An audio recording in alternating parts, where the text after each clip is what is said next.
Bem-vindo de novo à nossa série de vídeos sobre calvinismo e arminianismo, tratando em particular os cânones de Dort de 1618 a 19. Hoje, então, vamos tratar o segundo ponto fundamental do calvinismo, que vou dar apenas uma breve introdução sobre esse assunto que vamos tratar a mais fundo, mas quero tratar agora como um ponto introdutório. E o ponto é a pecaminosidade do homem, a profundeza do pecado do homem. Esse é um ponto fundamental porque quando pensamos sobre Deus desde a eternidade, salvando ou escolhendo salvar certas pessoas e escolhendo passar por cima de certas pessoas, nós imaginamos que essas pessoas são tábuas brancas. São pessoas inocentes, porque não cometeram os pecados ainda. Então imaginamos que são pessoas inocentes. Mas quando Deus nos olha, Ele nos olha conhecendo quem nós somos. Não estamos falando de Deus esperou primeiro para ver como nós seríamos, mas Deus conhece quem nós somos. E a realidade é que nós, como pecadores, somos muito mais pecaminosos do que nós mesmos imaginamos. Quando não aceitamos isso, é muito difícil aceitar até a doutrina do inferno, da condenação, da ira de Deus. Porque nós imaginamos, mesmo sim, somos pessoas imperfeitas, temos nossas falhas, mas não é possível que nós merecemos a justa ira de Deus e a ira eterna de Deus. Então, tendo dificuldade com isso, nós mostramos que, de fato, estamos negando ou falhando em reconhecer o nosso próprio pecado. Então, quero dar uma introdução a esse assunto que depois trataremos em mais detalhe. A Bíblia nos ensina que Deus nos criou em sua imagem. O que isso significa? Entre outras coisas, isso significa que nós somos seres capazes, seres espirituais, tanto corporais como espirituais, capazes de se relacionar com Deus. Somos seres morais, temos a moralidade escrita em nosso próprio coração. Isso afeta todo o nosso ser, afeta a nossa mente, afeta a nossa vontade, afeta nossas afeições, as coisas que nós amamos e desejamos. Então, tudo faz parte da nossa criação na imagem de Deus. Quando o homem caiu em pecado, também o pecado corrompeu cada uma dessas áreas, corrompeu nossas mentes. Não pensamos com a santidade e clareza divina com qual Deus nos criou. Não, nossa vontade também, não fazemos, não desejamos fazer o que Deus nos criou para fazer. E as nossas afeições, as coisas que nós amamos, também são corrompidos. Desejamos as coisas erradas. Tesouramos em nosso coração coisas que não são santas diante de Deus. Então, todo o nosso ser que foi criado glorioso foi corrompido profundamente quando caímos no pecado. Isso é importante porque quando vamos entrar na questão de quem tem a responsabilidade para nosso pecado. Lembra as duas colunas que tratamos no primeiro vídeo, a responsabilidade humana e a soberania divina, que afirmamos as duas colunas, mesmo reconhecendo que tem uma conexão entre essas duas coisas que não compreendemos. Mas o ponto é, nossa vontade, nosso coração foi corrompido. Então, afirmamos, de fato, o livre-arbítrio. Temos o livre-arbítrio. Deus não nos fez robôs. Não somos robôs. fazemos o que nós desejamos, o que nós escolhemos fazer. Às vezes o calvinismo tem uma certa tendência a se afastar do livre-arbítrio, mas somente em um sentido. Os arminianos afirmam livre-arbítrio no sentido que é o arbítrio livre independente da soberania de Deus. Então está derrubando uma coluna para afirmar outra. Nós, como calvinistas, afirmamos o livre-arbítrio, mas dizemos o arbítrio do ser humano é corrompido. Igual alguém viciado, ele escolhe, ele decide o seu próprio vício. O alcoólico escolhe tomar o álcool. Ele tem um livre-arbítrio, mas no mesmo tempo reconhecemos ele é escravizado. O livre-arbítrio é também escravizado. Não tem como sair a menos que Deus livra o homem.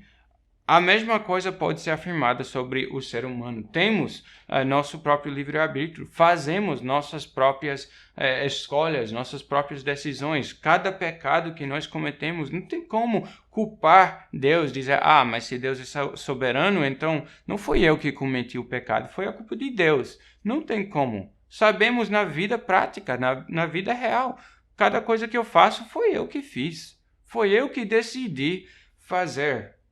Então, afirmamos isso e devemos afirmar isso no início para reconhecer que quando falamos da soberania de Deus, essa coluna aqui, não estamos dizendo que Deus é o autor do pecado. Não é Deus que faz o pecado, mesmo sim que Deus decreta que o pecado vai acontecer, que tal pecador, tal pessoa vai fazer aquele pecado. Deus decreta, mas não é Deus que faz, é a pessoa que faz. E não devemos tentar resolver o que não conseguimos resolver. A conexão entre essas duas colunas. Vamos afirmar o que a própria Bíblia ensina. Então, pensando na queda do homem no pecado, devemos procurar apreciar cada vez mais a profundeza da nossa queda. Os cânones de Dort tratam esse assunto em bastante detalhe no 3º capítulo, falando que quando o homem caiu, ele caiu em trevas escuras, em cegueira. Isso trata a mente. Não sabemos mais o que é bom. Muitas vezes vocês olham para as culturas ao nosso redor, muitas culturas chamam de bom o que é mal. Chama de mal o que é bom, porque nossa mente, nossa compreensão do bom e do mal está caída. Os cânones de Dort falam da futilidade da vida. O livro de Eclesiastes trata esse assunto em bastante detalhe. Nós estragamos nossas vidas. Fomos criados para a glória de Deus, e uma vida não dirigida para a glória de Deus é uma vida estragada. Que joga fora a sua própria proposta. Nós vivemos, em vez de viver para a glória de Deus e o bem do nosso próximo, vivemos para nossos próprios prazeres, prazeres muitas vezes passageiros, e depois morremos. Tudo vai para nada. A vida se tornou fútil. Não importa se enriquecemos, se temos bons tempos na terra, no final, se vivemos somente para isso, é uma vida fútil. Os cânones de Dort tratam também a perversidade de juízo que faz parte da queda do homem. Nós julgamos errado. Fazemos o mal pensando que estamos fazendo o bom e o contrário. Os cânones de Dort falam sobre a maldade do homem. Nós pensamos, nós sentimos e nós fazemos o mal. A bondade em que nós fomos feitos se transformou em maldade. Trata também de rebelião. Nós rejeitamos a senhoria, o senhorio de Deus sobre a nossa vida. Rejeitamos Deus como o nosso rei e queremos colocar nós mesmos no trono de Deus. Também os Cães de Dort falam sobre a teimosia em nossa vontade e em nosso coração. Quando Deus nos chama para arrependimento, somos teimosos agora por natureza. Resistimos o arrependimento e resistimos à vontade de Deus. E finalmente, os Cães de Dort tratam da impureza em todas as nossas afeições. Fomos criados para desejar e apreciar o que é bom, e agora nossas próprias afeições são corrompidas e impuras. Amamos, desejamos o que é impuro, o que é pecaminoso. Então esse é o efeito da queda. E é exatamente isso que nós falamos quando tratamos do pecado original. Quando Adão caiu, a perversidade da sua natureza e da de Eva também, da sua esposa, passou para todos os seus filhos. Mesmo que quando somos concebidos, talvez não tenhamos cometido pecados ativos, mas já nossa natureza está corrompida. E isso é pecado diante de Deus. Desejos, inclinações ou uma natureza corrompida é pecaminosa diante de Deus. Para dar um exemplo aqui na Terra, quando tratamos, por exemplo, de um pedófilo, mesmo se ele não comete o pecado que ele deseja fazer, nós já reconhecemos até o próprio desejo é pecaminoso.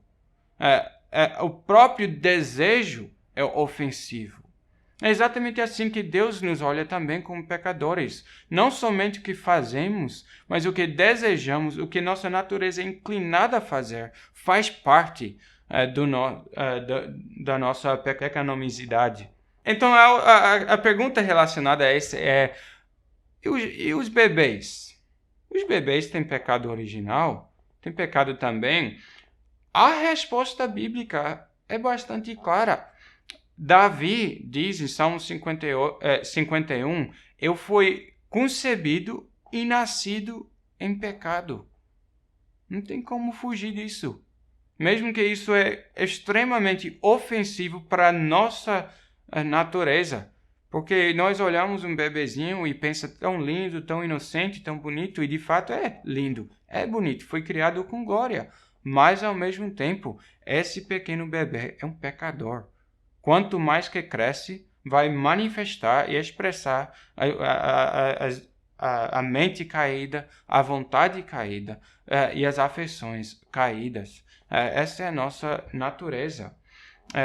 Quando Deus mandou os israelitas entrar na terra de Canaã e exterminar o povo de Canaã, isso incluiu o quão difícil é para nós acertarmos.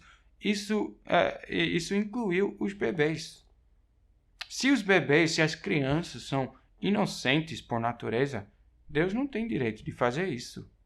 Seria uma injustiça. Mas Deus se coloca como o autor da vida e quem tem direito a tirar a vida.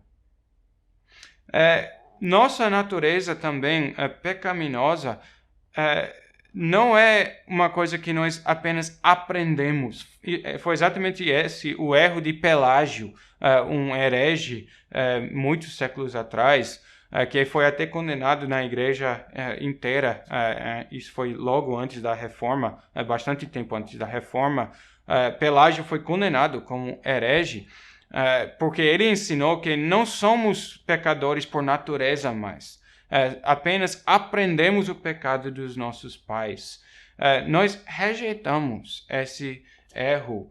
E os Cães de Dort destacam exatamente esse ponto. O nosso pecado passa de uma geração para outra, não por questão de imitação, porque imitamos os erros dos nossos pais, mas por propagação de uma natureza caída. Como uma doença genética passa de uma geração para outra, assim que nossa natureza corrompida passa de uma geração para outra. Então, esse assunto do nosso pecado é importante quando tratamos das decisões de Deus acerca da nossa salvação ou condenação. Deus não está tratando tábuas brancas.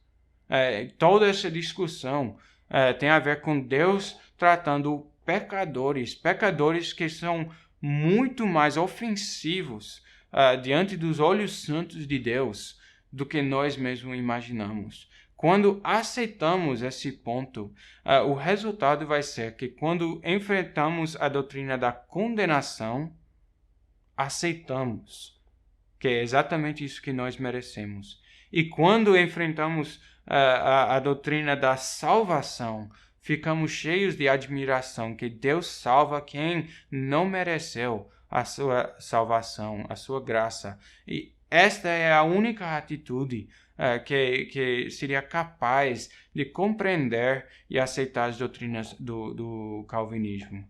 Espero que vocês estão aproveitando esses séries de vídeos e que vão continuar conosco até o próximo vídeo. No próximo vídeo vamos começar a tratar a doutrina da eleição. Obrigado.